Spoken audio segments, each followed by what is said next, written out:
This is the Final Whistle podcast from the Wrexham AFC media team. The final score, Wrexham 0, Torquay United 1. Can't we go back to that last Thursday? Things were nice then, simpler, happier.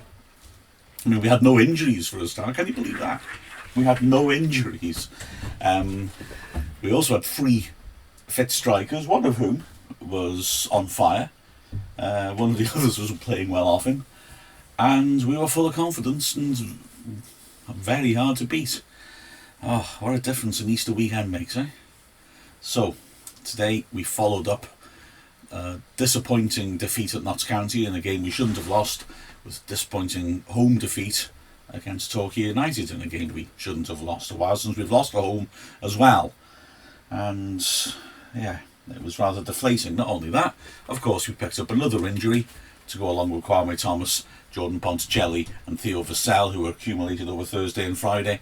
And again, a freak injury in that it was in the warm-up. Rob Lainton pulling up on the warm-up, Christian Dibble having to come on the pitch and play instead of him. A huge blow. So the only good bit of news is that there was an element of precautionary action taken for Lainton not being selected.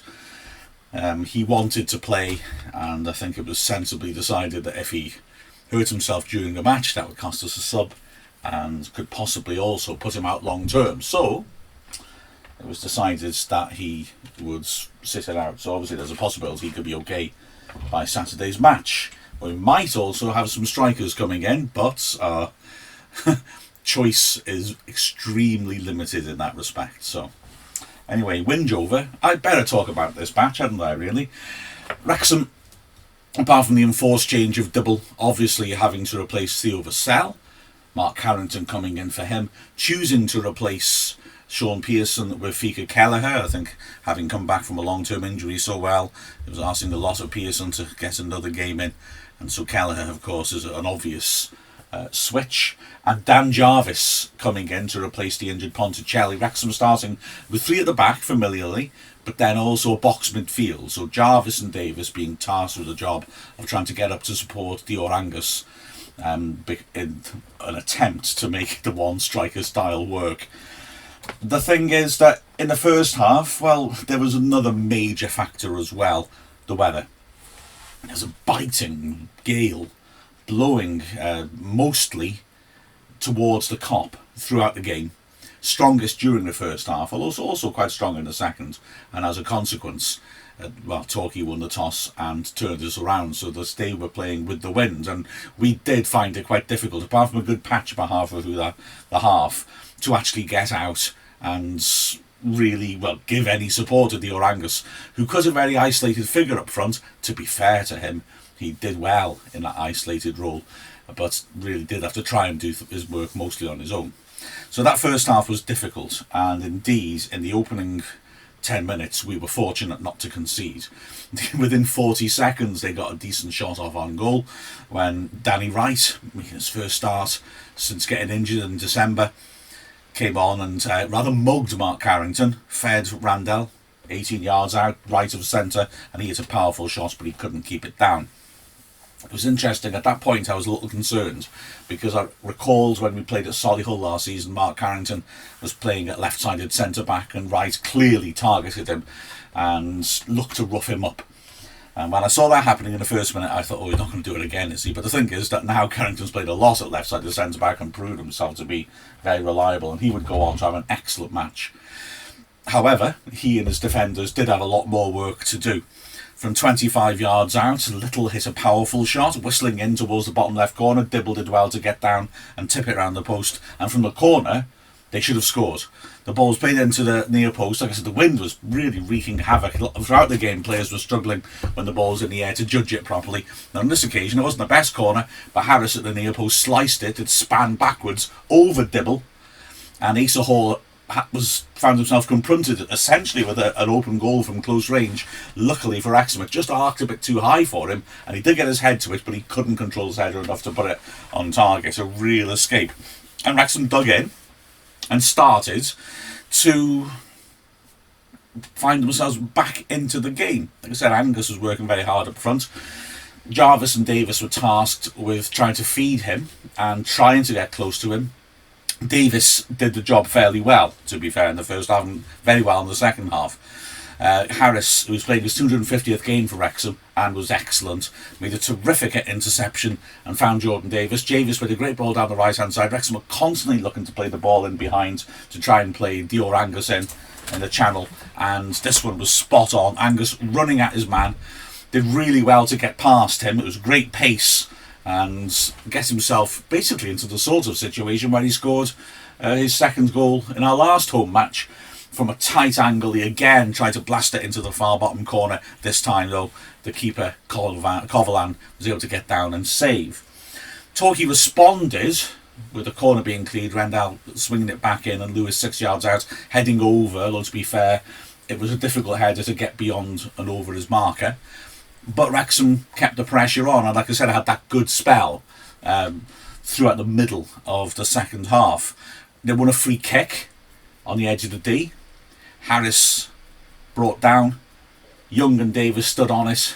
Obviously, they were expecting Luke Young, ex-Torquay skipper, and a player who has shown how good he is from free kicks, to have a go. But Davis instead stepped up, ripped a cracker over the ball, which hit the bar and bounced back out to the edge of the area, where, rather bizarrely, it was blatantly handled by Little, and the referee decided not to give it. Now, I don't know, I'm not saying it was a deliberate handball, because it would be a stupid place to handle it, but his arm was out from his body, that he had a clear sight of the ball coming in.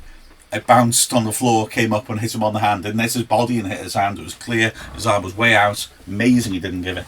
I think it was just outside the box, but it should have been given. Wrexham, though, within a minute, were making another opportunity. A really nice break. Jarvis and Davis combining nicely. Picking at Angus again, pulling across to the right hand side. He swept a terrific early cross in. Record had made a fine run from left wing back to find himself face to face with the keeper 15 yards out. He mishit his shot slightly, but in hitting it into the ground and back up again, it made it tricky for the keeper, who did really well to adjust his position and parry it away. Then Torquay started to regain control. However, unlike at the start of the match, Wrexham were, for my money, looking pretty solid at the back and weren't really giving away too many chances. There was a free kick from a similar position to where Davis hit his at the other end. Asa Hall hit it with power. It went just wide of the left post. Then a nice build-up by Torquay, getting the ball to the edge of the area. A square pass to Danny Wright was inaccurate, but he did superbly well to just halt his momentum, poke a foot out the other way, and just get a toe to it to nudge it on to Hall 20 yards out, who had a very powerful snapshot. Dibble did very well to hold on to it. It was pretty close to him. You'd have been disappointed if it got through him, but it was a sort of shot from fairly close range that you would have thought would bounce off a keeper. And he didn't take it cleanly first up, but he managed to take enough power off it to drop it at his feet and cling onto it. It's a good piece of goalkeeping, because I could easily have bounced straight out into a crowded area and anyone could have got to it first. Indeed, Wrexham did have the last moment of the half, a moment which might have cost Dior Angus in the second, as he cut into the box again on one of his lone forays and went down a bit easily in the box, the referee not interested in his penalty shout. He'd do it again in the second half, and the referee would do more than just be not interested in the penalty shout. But anyway, the side swapped round. Wrexham now with the wind, and yeah, the game did change. Wrexham were on top of it for long periods, maybe not quite as dominant as Torquay had been, but I don't think the wind was quite as strong. The quality of the game was still pretty poor. Lots of misplaced passes, lots of ropey defending with the ball wobbling in the air as it's coming long. But Wrexham did get on top of things and did create a lot of chances, although the first opportunity fell to Winter, who had a terrific snapshot, half volley with real power from 20 yards out across the goal and just wide of the left hand post. But after that, Wrexham started to cause problems. Maybe the wind did as well, and the fact that Wrexham were trying to feed the ball in behind with the wind behind us, because Covalan, the keeper, started taking some quite advanced positions, and twice within the space of 2 minutes could have been caught out off his line. The first time, I think it was more of a misjudgment than a conscious thing. He came out of his box to get to a ball. He was always favoured to get to, but he had to think maybe to come a little bit further up the pitch than he perhaps meant to. He was virtually in the centre circle when he got to it, and he retained possession. But the problem was his teammates didn't. They gave it away to Jarvis, just inside his own half. It might have been worth having a shot, to be honest. But instead, he had the temptation of Dior Angus right ahead of him in a fabulous position, and he couldn't resist it and hit him in early. Problem is, the reason his position was so fantastic was that he was well offside. So that came to nothing. I think Jordan Davis may have thought that Jarvis should have taken a shot, because within a minute Wrexham again had a chance to break. Davis latched onto it down the right channel. Coughlin on this occasion, I mean, it's not just he was long way off his line, his positioning, I think he's just daydreaming a little bit, to be honest. He was way off his line and rather central for a break down the right hand side, and Davis obviously must have thought, right, he's wandering here. Jarvis might have taken a shot, I will if I get the opportunity. He decided from 35 yards to try and take the shot on straight away. It was a difficult one. He had to hit it with the outside of his left foot, and he didn't get it all that close to the target. But it was a nice idea, because frankly, if he had got it right, Coughlin was not in his goal, and it would have been the lead for us. So Wrexham started the half fairly well. After an hour, Keats decided he had to make a change. It was Dan Jarvis who made way. Not a huge surprise. He didn't really take this opportunity, if you like, to impress. And on came Paul Rutherford. Here's a weird thing. Paul Rutherford coming on to make his 175th league appearance for Wrexham for the second time. He reached that milestone against Dover. Beg your pardon, in his last match. But the Dover game since then has been expunged, so that put him back on 174. So he's the only player in Wrexham's history to reach that milestone twice. So he came on. Rutherford did well. He added energy and dynamism up front and was buzzing around. He's not a striker, but he actually was getting a bit closer to Angus in many ways. Admittedly, the next chance fell Torquay's way. Hall hitting a 20-yarder, good position, didn't fully get hold of it, easy save for Dibble, and then within a minute Wrexham went terribly close, a corner from the left hand side. Young sweeping it in beyond the far post. Kelleher unmarked, got up well, couldn't get up high enough to plus it towards goal, but he sensibly steered it back into the goal mouth, where Davis beat his man to it and headed it on target. Keeper beaten, but a defender managed to clear it off the line. It was a shame that for Wrexham.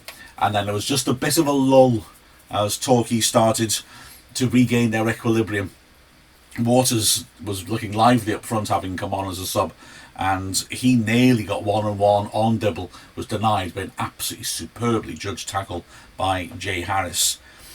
Then at the other end, Wrexham started to build her up, and the last 10-15 minutes Wrexham got the momentum going again and were looking fairly likely winners as they put pressure on Torquay. Angus driving down the left channel again went down in the box. This time the referee decided, well, he felt he'd tried it twice, so he gave him the yellow card. I've not seen the replay.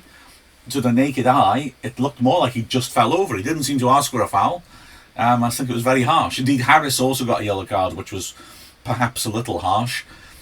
He got a warning in the first half, a very ostentatious warning from the referee, who pointed all the places of Harris had committed fouls, and made a very dramatic no more signal to say next time you're being booked. But when he did get booked for that next challenge, it was extremely innocuous. I know maybe that's irrelevant if you're talking about accumulation.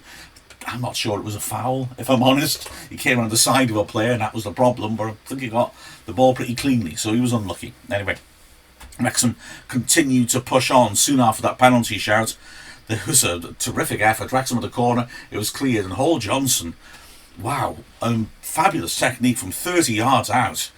Nailed a beautiful volley. Keeper did ever so well to get down and push it away. It was a fabulous hit, and came out the blue. Really did. The keeper, by the time he'd seen it come through the crowd, probably that'll be the first chance to react. He did ever so well.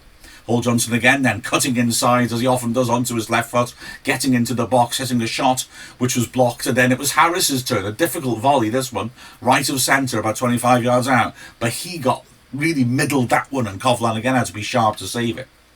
8 minutes left, Wrexham continuing to pressure. Luke Young's sweeping a free kick into the box. Kelleher getting up back to goal. Now Kelleher, of course, has never scored for Wrexham. You may remember him scoring for Wrexham, but it was against Dover, so it didn't count now.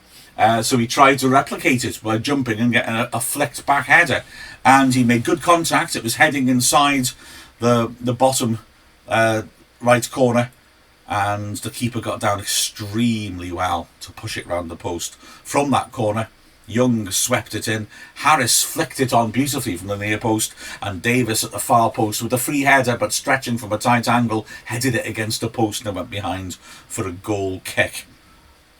It was harsh, but Wrexham were getting the momentum going. They were pushing on. They looked like the only likely winners. But like we've learned this week, things can get cruel.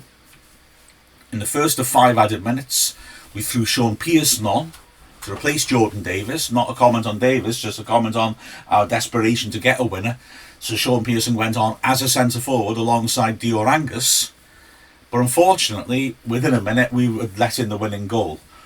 Corner was not dealt with, went out for a throw-in. For the first time, they decided to use the long throw of Lewis. He hurled it into the goal mouth. Wrexham didn't really deal with it, only half cleared it, and it dropped nicely for Shering, who, from the centre of the box, smashed a powerful shot, which took a deflection and ripped into the net via the bottom of the bar. A cruel twist of fate. Wrexham really tried hard to try and carve out a final chance and get a point. Indeed, to the extent that we not only left Pearson up front, we left Kelleher up there again as well. And we ended the game with a sort of old-fashioned 2-3-5 formation, with Kelleher and Pearson up front with Angus and Hall Johnson and Record as wingers. But we just couldn't carve out another chance, and suffered a rather deflating defeat, especially in the context of what's happened since Thursday. It was a pity. There's a lot of gloom among the small group of people who were working at the racecourse, I can tell you.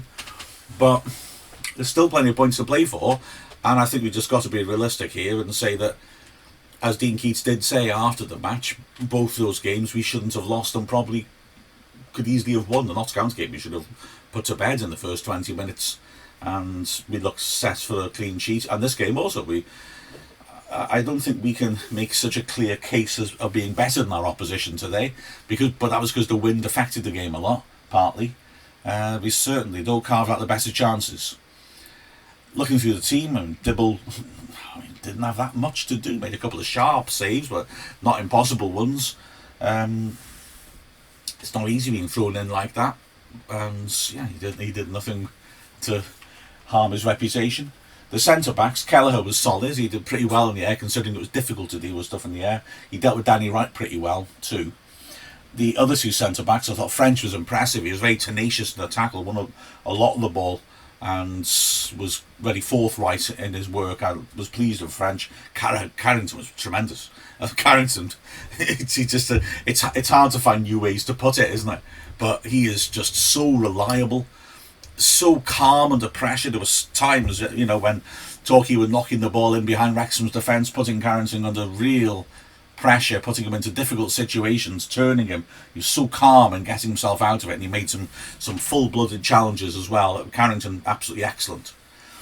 Wing-backs, Hall Johnson had a bit of threat in the second half, to be fair to him, and was unlucky with that long-range shot. A couple of times he got into great positions, but maybe Wrexham didn't have quite the final ball. Sometimes he was guilty of that, but nonetheless, he took the game well to Torquay.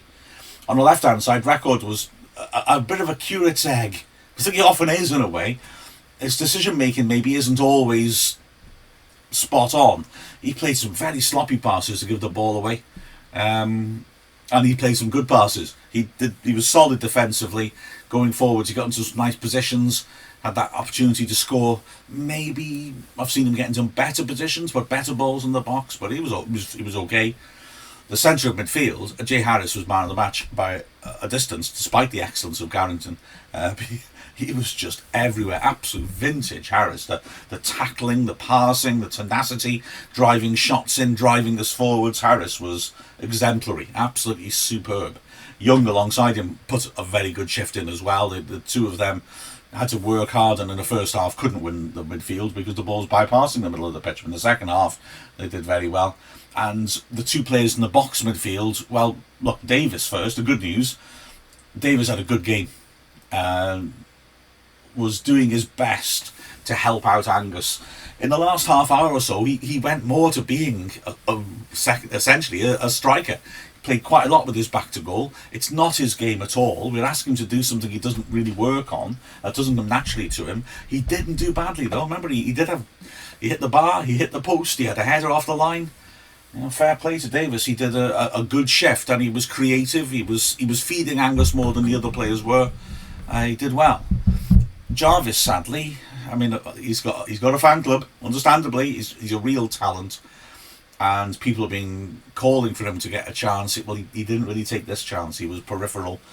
I've got to say he's unlucky. His circumstances were against him a bit, because he plays the whole of the first half when the wind's against us and we're struggling to really get the ball in the opposing half. But he will be disappointed. I think Keats was right to bring Rutherford on for him after an hour, I think. And Rutherford actually improved us.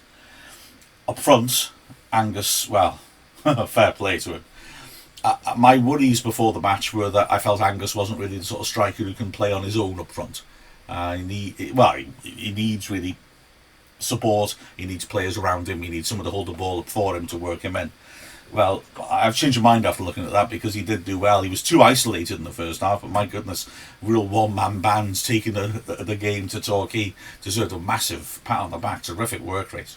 So it was unfortunate. In the second half, stuff didn't really fall for him, which was a pity, because we did get forwards more. But he should be applauded for those efforts.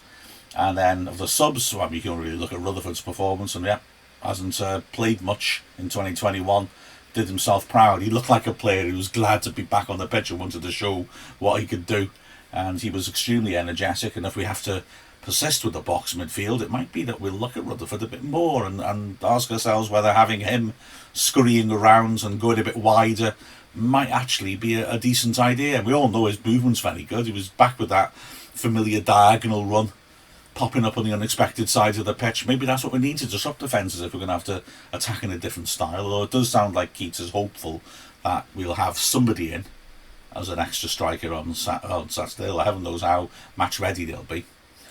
Oh, heaven knows what will happen at all this season. It's just gone very strange, and the last 4 days have been so frustrating. But we're still in there or thereabouts. There's plenty of football to be played. We just got to find a way to make this awkward situation up front be resolved. The final score of Wrexham 0, Torquay United 1. I'm Mark Griffiths from the Wrexham AFC media team. This is the Final Whistle podcast from the Wrexham AFC media team.